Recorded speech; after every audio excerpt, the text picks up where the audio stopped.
இந்த கூட்டணி ஆட்சி அப்படிங்கிறது அதிமுக தலைமையை தொடர்ந்து ஒரு நெருடலுக்கு உள்ளாக்குது. தேர்தல் முடிகிற வரை அதை கொஞ்சம் தனிச்சுக்கலாம். ஆனா இதுல நெருடல் அப்படின்னு இல்லைங்கன்னா, நான் இன்னைக்கு ஒரு பாரதிய ஜனதா கட்சியினுடைய தொண்டராக நின்று கொண்டிருக்கின்றேன். இந்த கூட்டணி உருவானதுல என் பங்கு இல்லை. இந்த கூட்டணியில் என்ன பேச்சுவார்த்தை நடத்தினாங்க, என் பங்கு இல்லை. இந்த கூட்டணி எப்படி இருக்க வேண்டும் என்று யார் பேசினார்கள், அதிலும் என்னுடைய பங்கு இல்லை. அப்படி இருக்கும் பொழுது என்னுடைய தலைவர் அமித்ஷா அவர்கள் சொல்வதைத்தான் நான் கேட்டாக வேண்டும். அவர் ஒரு முறை அல்ல, தினமலர் பத்திரிகையில, தினத்தந்தி பத்திரிகையில, இந்தியன் எக்ஸ்பிரஸ் பத்திரிகையில மிக தெளிவாக சொல்லிய பிறகு ஒரு தொண்டனாக என்னுடைய கருத்தை மாற்றிக்கொண்டு கூட்டணி ஆட்சி இல்லைன்னு நான் சொன்னா, நான் இந்த கட்சியில தொண்டனாக இருப்பதற்கு எனக்கு தகுதி இல்லைன்னு அர்த்தம். என்னுடைய தலைவர் சொன்ன கருத்தை நான் ஏற்றுக்கொள்ள முடியாமல், என்னுடைய தலைவருடைய கருத்தை நான் வலுப்படுத்த முடியாம, என்னுடைய தலைவர்கள் சொன்ன கருத்திலேயே நான் சந்தேகத்தை எழுப்பினேன் அப்படின்னா, இந்த கட்சியில் நான் தொண்டனா இருக்கக்கூடாது, தலைவனாக இருக்கக்கூடாது. இது என்னுடைய கருத்து. ஆனால் என்னை பொறுத்தவரை தலைவர்கள் பேசியிருக்கின்றார்கள், எனக்கு அதுல பங்கு இல்லை. ஆனா என்னுடைய தலைவர்கள் பேசியதை நான் தூக்கி பிடித்தாக வேண்டும். அவங்க பேசியிருக்கிறாங்க, நான் நம்புறேன். அதனால இதுல நான் உறுதிப்பட இருக்கின்றேன். என்னுடைய தலைவர்கள் கட்சியை கூப்பிட்டு, தொண்டர்களை கூப்பிட்டு அவங்களுடைய ஸ்டாண்டை மாற்றும் போது நானும் மாத்திக்கிறேன்.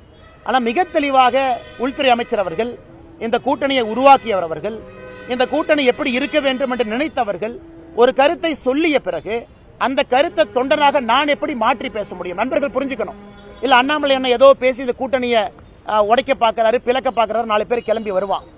ஆனா என்னுடைய தலைவர் பேசிய கருத்தை நான் ஸ்டாண்ட் பண்ணலினா ஒரு பிஜேபி தொண்டனாக, தலைவனாக இருப்பதற்கு தகுதி இல்லாத நபராக நான் இருக்கின்றேன் என்றுதான் பொருள். அதனால் அமித்ஷாஜி அவர்கள் தொடர்ந்து சொல்றாங்க, ஒரு முறை அல்ல, 2 முறை அல்ல, 3வது முறை. இதுல அதிமுகவுக்கு மாற்று கருத்து இருக்குன்னா கண்டிப்பா அவங்க அமித்ஷாஜியோட பேசலாம், கண்டிப்பா அவங்க பேசி ஒரு முடிவெடுக்கலாம்.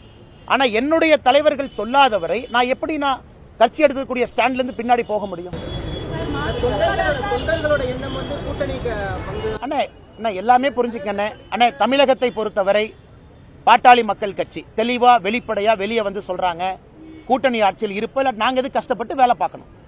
கிருஷ்ணசாமி அண்ணன் கூட்டணி ஆட்சியில் இருப்போம், நாங்க எது கஷ்டப்பட்டு வேலை பார்க்கணும்.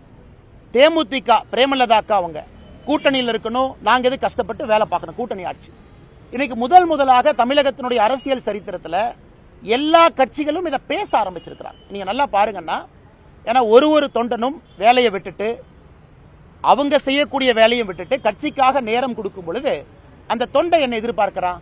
நான் எதுக்காக இந்த கட்சிக்கு நேரம் கொடுக்கணும்? எதுக்காக நான் பெயிண்ட் டப்பாவை கையில் எடுக்கணும்? எதுக்காக நான் போஸ்ட் அடிச்சு ஒட்டணும்? தலைவர்கள் சொகுசு கார்ல போறாங்க. இவ்வளவு பெரிய கட்சியில் எத்தனை பேர் எம்எல்ஏ ஆக முடியுங்கன்னா? 20 பேர் ஆகலாமா, 30 பேர் ஆகலாமா, 40 பேர் ஆகலாமா?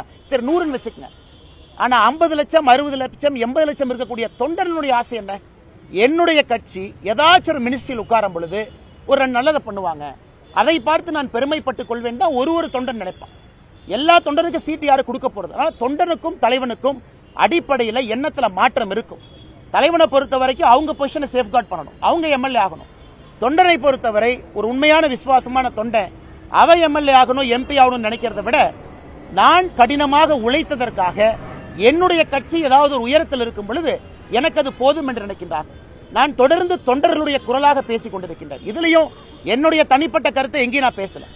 மாண்புமிகு உள்துறை அமைச்சர் அமித்ஷா அவர்கள் பேசிய கருத்தை உங்க முன்னாடி வச்சிருக்கேன்.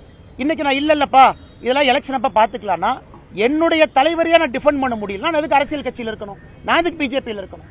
நான் அமித்ஷாஜி அவங்ககிட்ட போன் பண்ணி ஐயா சொல்லுங்க நான் சொல்ல.